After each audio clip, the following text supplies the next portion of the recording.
बिस्मिल्लाहिर्रहमानिर्रहीम। अस्सलाम वालेकुम। कैसे हाल हैं आपके।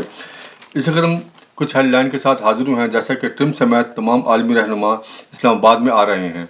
दूसरा, लबनान इसराइल जंगबंदी के बारे में बात करेंगे। तीसरा, हम इसराइल वज़ीर ख़ारजा का जो बयान है उसके बारे में बात करेंगे। चौथा, बुशरा बीबी की तबीयत साबिक़ा रात ख़राब हुई थी, उसके बारे में बात करेंगे। पाँचवा, मसूद पेज़ेश्कियान की ट्रम्प पर बेतमादी के बारे में बात करेंगे।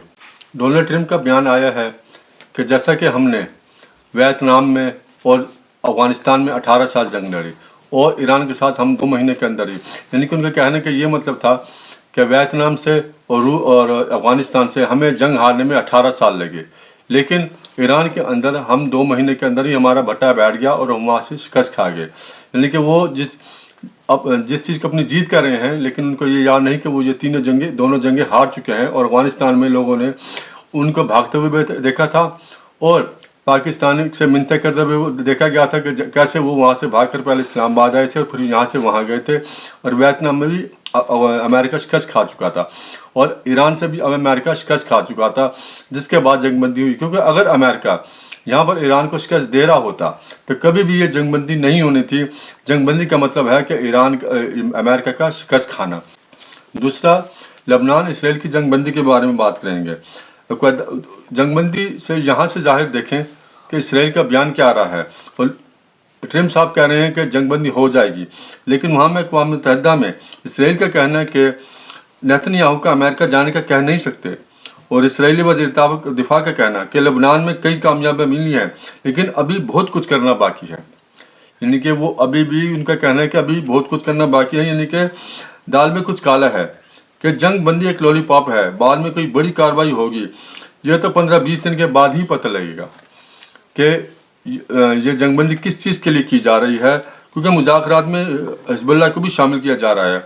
इससे पहले कहा गया था कि हिज़्बुल्लाह को शामिल नहीं करना, लेकिन हिज़्बुल्लाह के सरबराह नईम कसीम का जंगबंदी से इनकार के बाद अब हिज़्बुल्लाह को भी इसमें शामिल किया जा रहा है। और इस चीज़ पर नेतन्याहू राज़ी होगा या नहीं होगा, ये तो अक़वाम मुत्तहिदा में इस बात से अंदाज़ा लगाया जा सकता है कि नेतन्याहू का अमेरिका जाने का कह नहीं सकते।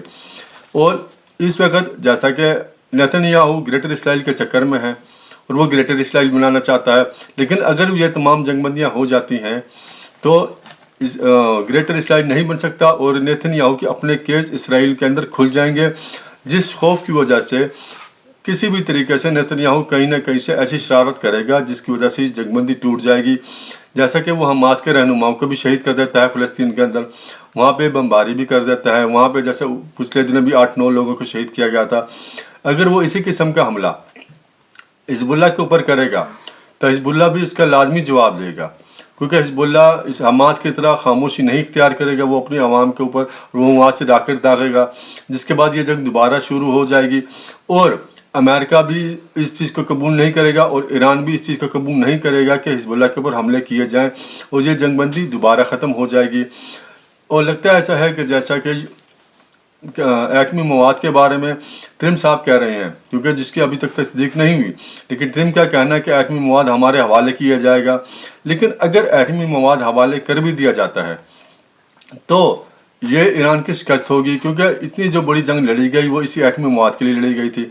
अगर ये एटमी मवाद अमेरिका के हवाले कर दिया जाता है तो तब भी आने वाले वक्त में जंगबंदी मुमकिन नहीं रहेगी, क्योंकि ये दोबारा भी किसी बहाने से ईरान से फिर ये शर्त हो सकता है रखी जाए कि अपने जो आपके एटमी मिज़ाइल हैं या उनकी रेंज कम की जाए या हमें उसकी चेकिंग कराई जाए, या किसी भी किस्म का बहाना किया जाएगा जिसके ऊपर ईरान राज़ी नहीं होगा और ये दोबारा से मुज़ाकरात दोबारा से जंग शुरू हो जाएगी।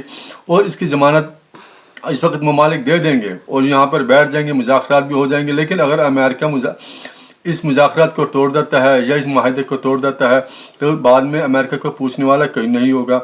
और अगर इसराइल हिज़्बुल्लाह के किसी सरबराहों को शहीद कर देता है तो ये और बाद में इसराइल से कौन पूछेगा, क्योंकि इसराइल ने तब 1 लाख से ऊपर लोगों को शहीद किया और लाखों की तादाद में लोगों को ज़ख्मी किया। कभी हिज़्बुल्लाह पर हमले, कभी कतर में हमास पर हमले, लेकिन उनसे आज तक कोई पूछने वाला नहीं है। तो क्या इस मामले में उनसे पूछा जाएगा? तो ये भी आने वाले चंद ही उसमें यानी कि महीनों में या चंद ही हफ्तों में इसका पता लग जाएगा। तीसरा, ईरानी सदर मसूद पेज़ेश्कियान का सोशल मीडिया पर पैगाम है कि एक हुकूमत के लिए एटमी हथियार है اور دوسرے کے لیے جنگ ہے، یعنی کہ اسرائیل کو ایٹمی ہتھیار بھی دیا جا رہے ہیں، اس کے پاس ابھی تک تجربہ تو نہیں کیا گیا لیکن اس کے پاس ایٹم بم بھی ہے۔ اور یہ دنیا کیسا اصول ہے؟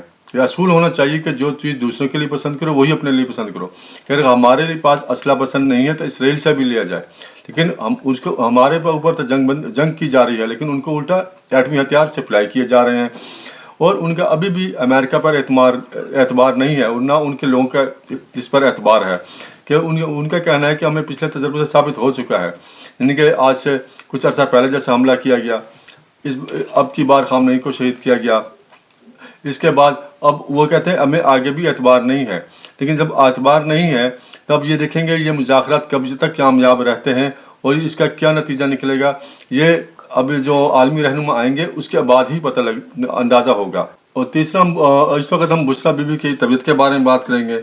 ان کی جیل میں طبیعت خراب ہوئی تھی، جس کے بعد گزشتہ رات اسپتال منتقل کیا گیا تھا۔ بشریٰ بی بی کی دائیں آنکھ کی بینائی متاثر ہوئی تھی، ڈاکٹر نے پینل ڈیمیجمنٹ کی تشخیص کی، بشریٰ بی بی کی رضامندی کے ساتھ آپریشن کیا گیا اور ان کو بعد میں اسپتال سے جیل منتقل کر دیا گیا۔ بشریٰ بی بی کی ان کی بہنوں اور بیٹیوں سے بھی ملاقات کرائی گئی، یعنی کہ اس وقت جیسے کہ عمران خان صاحب کی بیماری ہوئی، اب بشریٰ بی بی کی بیماری سامنے آ رہی ہے، یعنی کہ وہ اس وقت بیماری کے اس حصے میں، عمر کے اس حصے میں ہے جس میں یہ بیماریاں آتی ہیں۔ اگر حکومت ان کے ساتھ اگر کچھ ایک عورت ہونے کے ناطے گنجائش کرے کہ ان سے کوئی معاہدہ کرے اور ان کو ریلیف دے دے اور ان کو جیل سے باہر کر دے، لیکن اس چیز کے لیے عمران خان یا ان کی جو بشریٰ بی بی ہیں وہ راضی نہیں ہیں، جیسے کہ ان کے علیمہ خان وغیرہ کے، ان کی بہنوں کے موقف سے ظاہر ہوتا ہے کہ وہ اس معاملے میں سخت ہیں اور وہ کسی کی طور پر بھی وہ اس کے حکومت کے سامنے سر نہیں جھکانا چاہتے، اور حکومت بھی اس وقت جیسا کہ ان کے سامنے سر نہیں جھکانا چاہتی، جس کی وجہ سے یہ حالات آ رہے ہیں۔ لیکن اس وقت عمران خان صاحب کا قصہ بھی اس وقت ڈوبتا ہوا نظر آتا ہے، جیسے پاکستان کے اندر باہر ملکوں کے سربراہ آ رہے ہیں اور پاکستان کی جو عزت میں اضافہ ہو رہا ہے، تو تمام لوگوں کی جو نظریں ہیں وہ اس وقت جنگوں پر ہیں، اور تمام ممالک، اور اس وقت جو پاکستان کے سیکورٹی کے حالات ہیں، اس وقت ان کے لیے جلسہ جلوس کرنا بھی مشکل ہو چکا ہے، احتجاج کرنا بھی مشکل ہو چکا ہے، کیونکہ ان کی زیادہ تر لیڈرشپ اندر ہے۔ جیسے کہ برسٹر گوہر صاحب اگر کوشش کریں اور ان کو یہ سمجھا دیں کہ اس وقت جو حالات جا رہے ہیں اس میں آپ کا باہر آنا مشکل ہے اور آپ کسی ایگریمنٹ کے تحت باہر آ جائیں، تو جب باہر آ جائیں گے تو پھر یہ سیاست کی جا سکتی ہے، نہ کہ آپ کے لیے مشکلات ہوں گی۔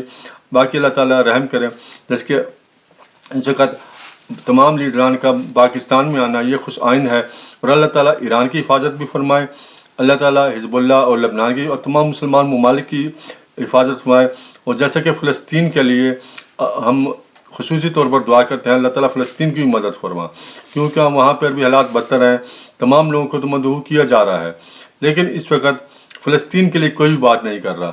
ایران بھی لبنان کے لیے بات کر رہا ہے، جیسے کہ ٹھیک ہے وہ فلسطین کے لیے سب سے زیادہ ایران نے قدم اٹھایا ہے، لیکن پاکستان کو بھی چاہیے کہ فلسطین کے لیے بھی بات کرے کہ فلسطین میں آئندہ کے بعد دوبارہ وہاں پر میزائل حملہ یا کسی لوگوں کو شہید نہیں کیا جائے، کہ اس کے لیے بات ہونی چاہیے۔ باقی اللہ تعالیٰ خیر کرے۔ اگر ویڈیو پسند آئی ہو تو سبسکرائب کریں، لائک کریں، شیئر کریں اور اپنی رائے کا اظہار کریں۔ السلام علیکم۔ پاکستان زندہ باد۔